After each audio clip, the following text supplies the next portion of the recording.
அப்பா, அம்மா, இருவரும் இங்கே வாருங்கள். தவறு நடந்து கொண்டிருக்கிறதப்பா, தவறு நடந்து கொண்டிருக்கிறது. வெக்கம், வேதனை, அவமானம், குற்றம். என்னடா மகனே, எதற்கு கோபமாக பேசுகிறாய்? என்ன ஆச்சு? நான் எதற்காக பேசுகிறேன் என்று புரியவில்லையா? இல்ல தீபாவளி வருவதே உங்களுக்கு தெரியவில்லையா? தெரியும், அதற்கு என்ன? நீங்கள் பெற்றெடுத்த ஆண் மகனுக்கு பேராசை ஒன்றும் இல்லை. வேற என்ன? வரும் தீபாவளி அன்று காலையில் உடுத்திக்கொள்ள ஒரு வேட்டி சட்டை முடியாது. மாலையில் ஒரு பேண்ட் சட்டு முடியாது. குறைந்தபட்சம் ஒரு பட்டாசு பாக்ஸ் முடியவே முடியாது. மோசம். இருக்கட்டும். ஒரு மகன் கேட்பதை கூட உங்களால் வாங்கி தர முடியவில்லை என்றால் நீங்கள் என்னை பெற்றது எதற்கு? அதை நினைத்து நான் தினம் தினமும் வருந்து கொண்டிருக்கிறேன். எல்லாம் நீ செய்த வேலைதானே அப்பா.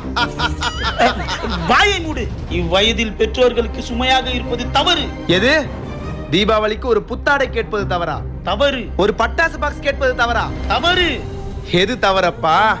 நான் செய்தது தவறு என்றால் நீ